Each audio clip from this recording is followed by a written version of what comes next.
Strong women raise stronger worlds. In a quiet village nestled between green hills, lived a young woman named Mira. She was known for her kindness, sharp mind, and quiet strength. While many in her village believed a woman's place was only in the kitchen or the fields, Mira dreamed of more. She dreamed of building a school for girls. When Mira shared her dream, the villagers laughed.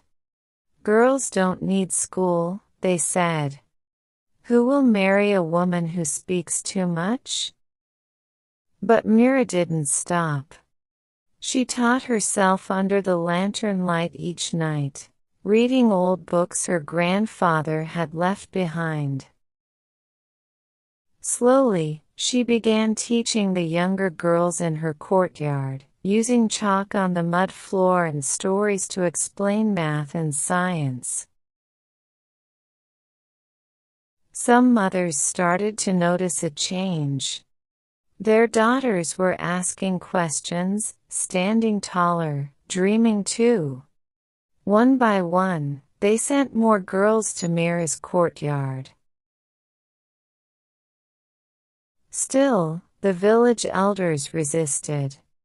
One day, they came to her door and told her to stop. Mira looked them in the eye and said, "You fear educated women because we learn to raise our voice. But an educated girl lifts her whole family. If we want a better future, we must start by teaching our daughters." Her words struck a chord. The very next week, something incredible happened. An elderly woman, once silent in meetings, stood up and said, "I want my granddaughter to be like Mira." Others joined. The community came together, building a simple school with clay bricks and wooden benches. Mira became its first teacher. That year, 30 girls enrolled. Years passed. Mira's small school became a training center. Girls from nearby villages came walking for hours to learn. Some became doctors, some engineers, some teachers. And some, like Mira, returned to teach the next generation. One day, standing at the gate of her school, Mira smiled as she saw a banner put up by her students. "Strong women raise stronger worlds." The voice beyond the hills. Years after the first bricks of Mira's school were laid, her story spread beyond the village.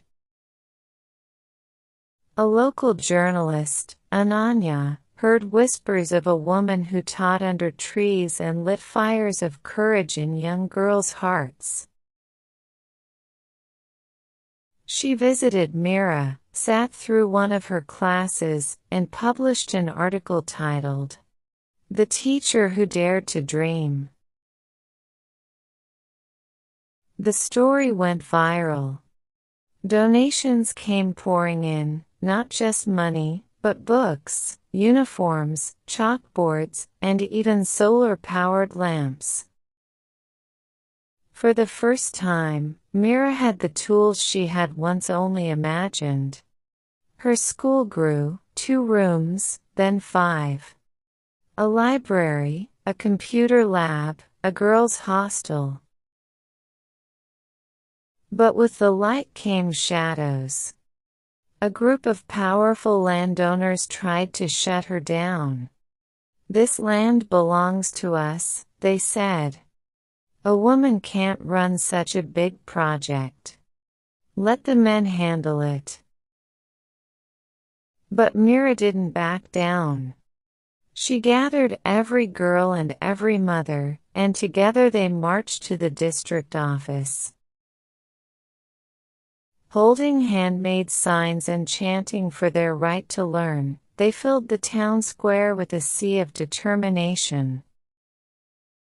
The district collector, a woman herself, stepped out and addressed the crowd.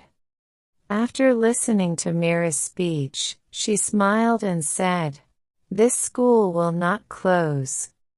In fact, it will now be government supported. And Mira will be its official head." Cheers erupted. Tears flowed. The girls hugged their teacher. The village, once unsure of Mira's vision, now stood behind her like a mountain. 20 years had passed.